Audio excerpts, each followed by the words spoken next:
Hello everybody, today is kind of a sad, somber video. This is probably the 5th video I've recorded. I just can't seem to get my words in order. As you will know, we lost the great Charlie Kirk almost a week ago. I am incredibly shocked by this event. I was completely shocked when I heard about it. I watched the stream with the title, Charlie Kirk was shot.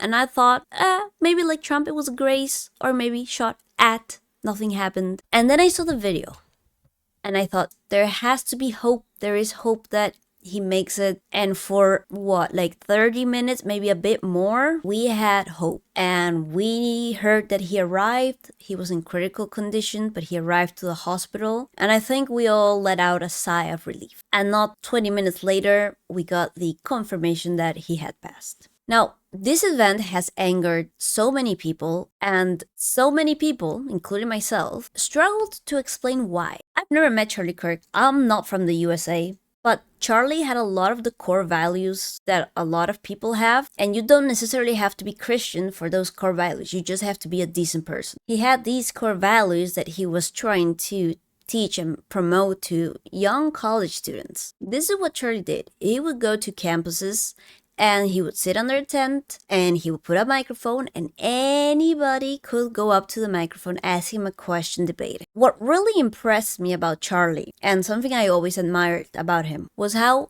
respectful and polite and calm he was during these debates. Because there was some people that they were looking for a fight. I think maybe there's 2 or 3 times he got really angry, but still maintaining, eloquence. He had a way with words that I'm envious of. Anyway, I'm going on a rant again. These were some of the things he said that apparently caused division and hatred and I don't know what else. And this caused a 22-year-old to shoot him in the neck. Now, while this was going down, I thought to myself, this is a seasoned hitman, somebody terrible with no morals. When I heard it was a 22-year-old, it was so wild to me to think of a 22-year-old doing this, that I still have trouble believing if it's true. Not saying it's not, it's just that my worldview, 22-year-old assassinating someone, is just, I don't know. And that brings me to Charlie's age.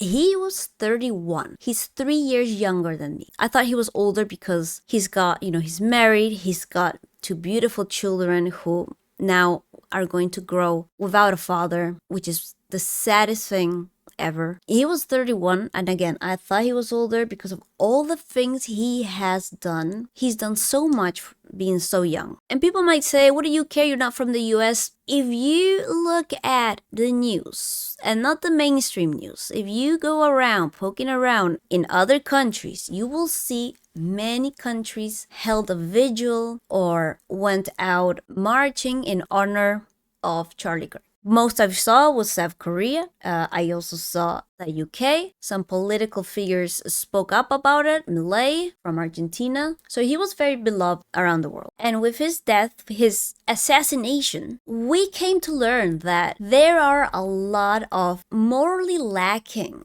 people out there. This is what further angered everyone. The reactions, the celebrations, the dances. And this is not they said that this other person did that. No, we have the videos, we have screenshots. People are collecting everything because this is disgusting. The fact that you think it's okay for someone to be assassinated because they have a different opinion. And I don't remember who said it. Imagine if honestly, we've got somebody who personally has tortured, killed, and done all sorts of things to somebody, and we know we have the proof, and this person did it to 1 million people, fine. But Charlie just talked. He talked and he shared opinions, he listened to others, and he responded. So if that is a sign of extremism, then, well, looks like I'm an extremist as well. I saw this quote today, this makes a lot of sense, and it goes, insanity. Thinking it's wrong to lose your job because of what you said. But what you said was Charlie should lose his life for what he said. That encapsulates the lunacy, the insanity, the depravity of what happened. It's who are these people? Fortunately, they are exposing themselves. As I mentioned, we've got people all over the world making videos and they are getting cancelled, or the consequence culture is finally catching up to them.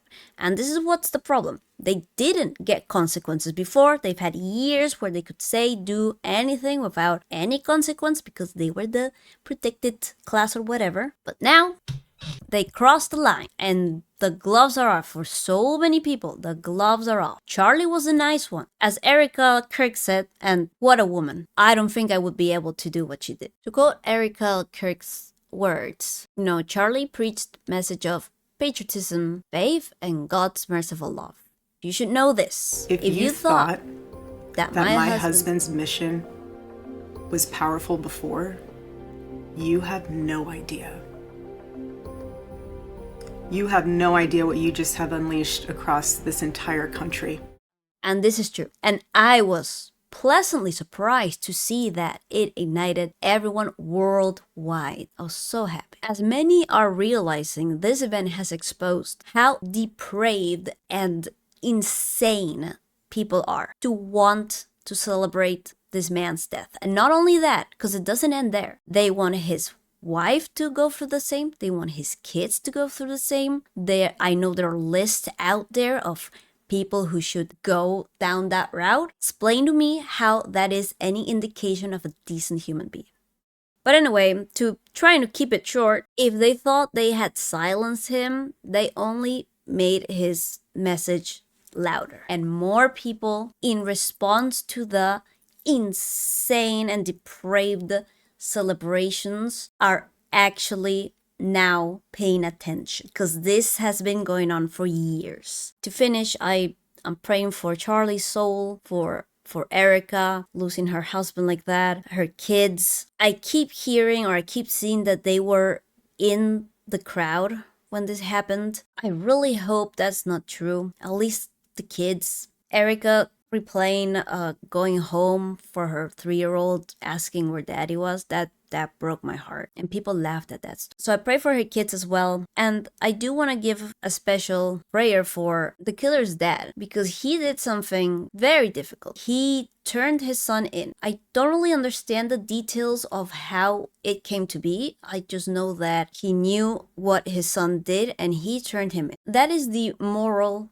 and right thing to do. I cannot imagine having a family member, a son, a daughter, who committed an atrocious act. I would feel devastated. I would feel like I was the one who made it possible, right? Like I failed. This act of turning him in, there needs to be more accountability. Hold your peers accountable, your family, your friends accountable. Just because they're your friend, just because you're your family, doesn't mean you shut up. Anyway, I'll end it there. If I learned anything from Charlie is to move forward, onwards, don't let them silence you, and also be respectful with your points. That's all, everyone. I'll see you all in the next video.